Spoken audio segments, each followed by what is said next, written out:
So what we're actually making coffee in is a mocha master. We had to find one in pink because we're not animals. This could be like one of those ASMR videos. That is coffee! So we are here at home in the Bootlegger Bungalow in our kitchen. And I guess I just wanted to make a video to talk a little bit about how you can make a space from pieces of old crap, basically. So, you know, it's something that not only can create a really unique space, I think it can be done on a budget. So I wanted to talk a little bit about what we did here, why we did it, and then sort of talk about how it ended up and the details that went into it.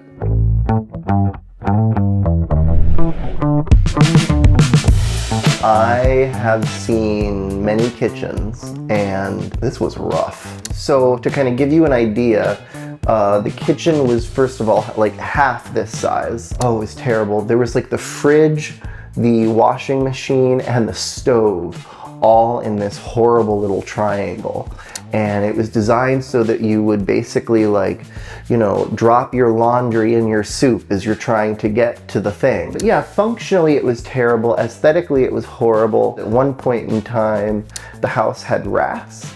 And so they had like chewed through the cabinets, and there were like holes where they had sort of just tunneled through the house. And so, you know, our bar was set quite low, so I can't believe sort of where we ended up compared to where we began. Originally, there was actually a wall right here. This back here was the kitchen. There was a attached pantry over here and a bathroom over here. There was in the kitchen one window, and it faced out. They had actually put up a wind block, a plywood wind block for the winter. And so you would look out the window at a sheet of plywood. It's terrible. We wanted to have something that was certainly bigger than what it was before, that was connected centrally to the rest of the house. Our goals from a design perspective, we wanted to tell a story with the space. And so we wanted to do that through layering different materials and eras and fixtures and appliances. And so creating this layered architectural narrative, it's just kind of fun. And I think it makes spaces so much more interesting when everything has a story, because I think at the end of the day, that's what we want to do here with this house and this space and the cottages. So I guess why don't we start over here with the sink. So the thing with the sink is it was the sink and the tile that we found at the same time, and that is what we built the entire kitchen around. One of the amazing things to point out is that it's actually in really, really good original condition. So if you have one of these sinks, a tip to keep them in really good shape is you actually wax it like a car. It just protects them and keeps them from getting stained. So if you look at the tile is actually vintage vitrolite. It has this beautiful sort of striations and things within it. It was salvaged from a kitchen in Syracuse. We spent a few years scrubbing all the old mastic off the back of the tiles, learned how to install them from the vitrolite expert in Missouri. So I guess turning around the kitchen, a couple other things I want to point out. We do have, even though it doesn't look like it, we do have some modern conveniences. So we have a dishwasher right here. We also have a trash pull-out. Woohoo, trash! Over here next to the sink. Over here you can see there's some dead space in the corner there by the sink. That is not dead space. There is actually a radiator back there. And this is, that helps keep our plumbing from freezing in the winter. So turning around from the sink, you are now facing the stove wall. Now this wall is an important one because in many ways, you know, the stove is the heart of the kitchen. Although I will say in this case, I would make the argument that we have that the sink is actually the heart. So maybe we have like a two-heart sort of conjoined heart situation. So looking at the stove, this is a vintage Chambers stove. Their little like slogan back in the day was something like cook with the gas turned off. And the whole shtick was they're incredibly well insulated. So they actually had a special cookbook that you preheat the oven, you get it to a certain point, and then you turn it off. And then it actually holds heat so well that you can cook with the gas turned off, like the old ads used to say. So this is also an example looking at this stove. So, you know, we did this kitchen on a budget. That said, there are certain things that we splurged on. This stove was one of them. When we got this stove, it was in rough shape. And so we ultimately had it restored by Carlita, the stove lady. She is a fabulous businesswoman who runs a very impressive vintage stove restoration shop called Belgrove Appliance. And here's the thing, this thing has been completely dismantled, rebuilt, modern gas safety systems, all the bells and whistles. And you know what? This is gonna last us a long ass time. When we talk about energy efficiency, this has so much embodied energy already within it, and it's something that is designed to be fixed and sort of something that will last generations. So I just talked about how we sort of splurged on the stove. I wanted to talk about now how we saved some money. So the way we were ultimately able to cut a lot of cost out was the cabinets. We wanted the look of custom cabinets, but custom cabinets cost a small fortune or a large fortune, depending on the cabinets. And so the way around that for us is we ordered ready to assemble cabinets. And those basically, you can send them your design, and you're somewhat limited, but you send them your design, they flat pack it, ship it to you, you put them together, and then you paint them, you do everything. And so we did that. So we were able to assemble these cabinets and customize them a little bit. Now the thing is, I'll be honest, we're no like woodworkers or anything, so this is definitely sort of, you know, DIY, but I'm still proud of what we were able to come up with for the budget we had. So looking at this cabinet as an example, this stock cabinet was just this box, this rectangle. It was meant for glass, you know, but we found the sort of the old radiator cover style inserts. You know, the bracket is aftermarket. We found that and put that on. The scallops, that was all cut from laser cut out of MDF. And so that was then put on and painted. The trim up there, that was sourced separately. We wanted to sort of create a layered look with the different scallops. This cabinet is another example of where we were able to save a lot of money. So when we got this cabinet, it was just this, and we had to put it together. And then basically we got a sheet of plywood, made a template with the fridge, cut out everything with a jigsaw. And you know what? It's not perfect. It's homemade, and we love it. And it's perfect for us, and it fits our budget. I want to talk about the fridge for a second. So refrigerators get a lot of flack from people who say they are not energy efficient. You know, these energy hogs, these old fridges, and it's bull is what it is. Or at the very least, it's not as black and white as the you know, big appliance would have you think. So first of all, there's a big consideration. This old Kelvinator has been running faithfully since 1947. I'm sorry, but what modern refrigerator is gonna do that?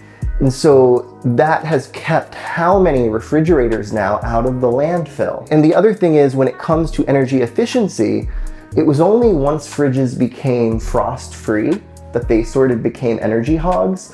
These earlier ones that you have to manually defrost, incredibly efficient. The biggest thing to do if you get one of these old fridges, it's critical that the gaskets are in good condition. And so we actually sourced historically correct reproduction gaskets. And when we got this fridge, it ran fine, but basically we disassembled it, took it apart, replaced all the gaskets, cleaned all the different pieces, we primed it, we painted it, we put it back together. And I should probably be clear that when I say we, I mean Patrick. He did an amazing job restoring this old fridge. And, you know, and there's an example, you know, this fridge probably cost us, I can't really remember, but like $150 or something like that. And, you know, with some elbow grease and research when it comes to things like the correct gaskets, we were able to get, you know, an entire kitchen appliance for probably like $200 all in, or $250 maybe. And that's amazing. Moving around, the other thing I want to talk about is the teacup shelf. There's not much to say other than our teacups needed a place to hang out, and we're not just gonna, you know, keep them locked up. Actually, this is a little funny though. So these teacups, they live a life of danger and suspense, because as darling as this looks, it's also an incredibly high traffic area with these doors. And what I really love and what I'm most proud of is that when you open this door, which has scalloped door handles, by the way, when you open this door all the way, it comes within like 1/8 of an inch of murdering the teacup before it hits the radiator. But it doesn't hit it because it hits the radiator first. So, but I love that darling little teacup constantly on the edge of its seat. So, hi. Oh. So this old thing is a very early Vulcan. Came out of a bakery, I want to say in New Jersey. It had been stored in someone's basement for years and years. And so when we got it, the glass was shattered, it was rusty, it was falling apart. Obviously it didn't work. And so we again took it to Carlita, and she did the most amazing job restoring it. She actually found someone to rebuild these beautiful original thermostats, which are just phenomenal that she was able to do that. And yeah, you know, insulate it, get the thing, and again, modern safety system. And these things are just workhorses. We actually only fire them up for like the holidays and things, because we don't need 3 ovens per se. And it gets quite warm with the pilot light. There's other details, obviously the scallops on the stove hood. The light fixture above the sink, this came from Portugal. We had it rewired. It's really cool. Haven't seen one quite like it. You know, there's lots of little details too that people don't always see. Things like if you look at this sort of piece of trim, it sort of seamlessly wraps around the shelf, back around, and then becomes the teacup shelf going around the room. And so there's these little design details that all carry together. You know, things like trying to get things like getting the tile centered on the stove, centered on the sink. That took time and trial and error a little bit. Even the Vitrolite, so it's so funny, this stuff is crazy because installing it is not like installing normal tile. You don't install this stuff with thin set and grout. You actually build it like a brick wall. You get these heated globs of these balls of mastic. You squish them on the back of each tile, 5 balls, and then you sort of do your color tinted latex caulk at the bottom. You get your first kind of piece in there, you squish it in, second one, caulk as you go, and you just build it like a brick wall. And you know, you don't spread the mastic out, you want airspace. And basically what that means is we had to learn how to do it ourselves. And so, you know, we were incredibly fortunate because we were working with the most amazing contractor, Drew Mika. And, you know, so working together with Drew and me and Patrick and the vitrolite expert out of St. Louis, between all of those brains, mostly the vitrolite expert, we were able to learn how to do this stuff. And so basically Drew started us off, and then Patrick took over and finished all the tile himself. There's little things like little dirty secrets. You want to know my dirty secrets? I'll tell you. They're right here. These are my dirty secrets. These are cheap vinyl replacement windows. We didn't put them in.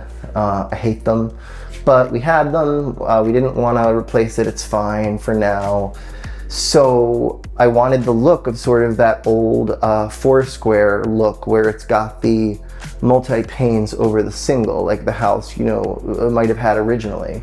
And so I found a company that actually builds custom size grill inserts, and you just put it together like a little kit and snap it up and call it a day.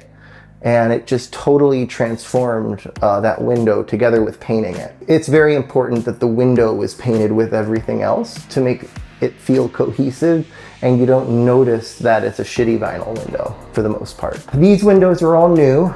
So this wall was basically like that scene in Mommy Dearest where she walks in to the apartment when they're renovating it, and she's just like, "You tear down that bitch of a bearing wall, and you put a window where a window ought to be." Tear down that bitch of a bearing wall and put a window where it ought to be.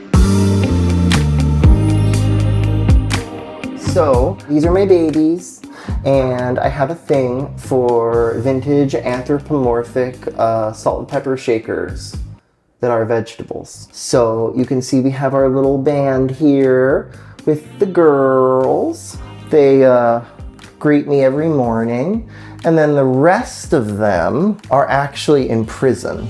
They're up here under glass. They're just they're cute, but not as cute. You know what I mean? So we got to put the cuties on display. Oh, I want to show you my feet. Come on. So here is my feet. So I originally had my feet on the stove, but then Patrick yelled at me because he said there's something inherently wrong about putting dirty old feet on the stove. So instead, they're over here in the corner. But yeah, I do have a thing for vintage salt and pepper shakers and vintage cookie jars. I love this just incredibly judgmental little house. I mean, he just looks down upon the world with such judgment, and I love him. We got some poodles over here. That is what I imagine Patrick looked like when he was growing up.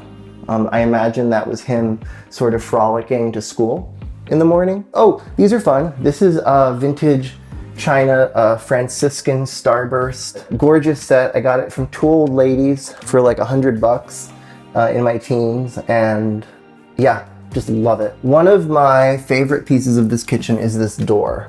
So this is actually really cool and a really weird connection to the cottages, actually.